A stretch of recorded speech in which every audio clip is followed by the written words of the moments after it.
জেলা বিএনপির আহ্বায়ক জনাব জেলা যুব দলের আহ্বায়ক জনাব আনোয়ার হক।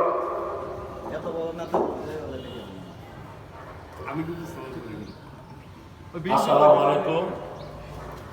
উপস্থিত মুসলিম যারা,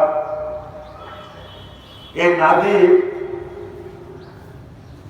দীর্ঘদিন যত আন্দোলন আমার সাথে যেত, বিবেকের প্রতিষ্ঠাতা ত্রিপুর, এখানে ওইখান থেকে আমরা যত মিছিল করি, কোন একটি মিছিল মনে হয় না আন্দোলনের মনে হয় না সে বাদ দিয়েছে, আসেন।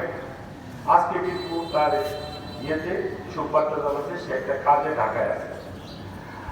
আর নাদিমের কথা বলে শেষ করা যাবে না, তার এই আন্দোলন সংগ্রামের কথা। এই আমাদের দলের পরিবারের একটা ছেলে, বিএনপির পরিবারের ছেলে, সে যেখানে ছিল গরিব হোক যাই হোক, তার মন মানসিকতা অনেক বড় ছিল। তাকে আজকে এই দিনে সবাই আল্লাহর রাস্তায় মাফ করে দিবে। আমি আশা করব জান্নাতের উচ্চ মাকাম উপরওয়ালা দান করে।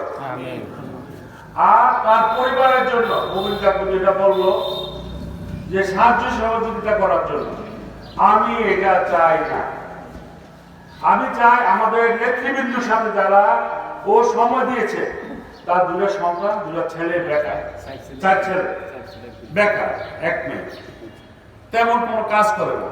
আমি চাই একটা ছেলেকে কোন একটা বাইরের দেশে পাঠিয়ে, আমি বলার হলো কথাটা মুমিন কাকুর কথার পরিপ্রেক্ষিতে কথাটা বলতে হলো, আমাদের দলীয় যাই টাকা উঠে বাদ বাকি টাকাটা আমি দিয়ে দেবো একটা কথা।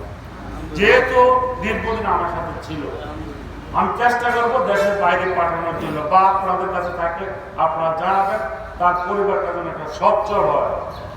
যখন আর কেউ না বলতে পারে আমাদের একটা নেতা চলে গেলে কাজ করবে না কেউ, তার অবর্তমানে এটা যখন কোনো নেতা না বলতে পারে, তার কোনো নেতার মনে যখন দুর্বলতা না থাকে, তাই এই কথাটা আমি বললাম।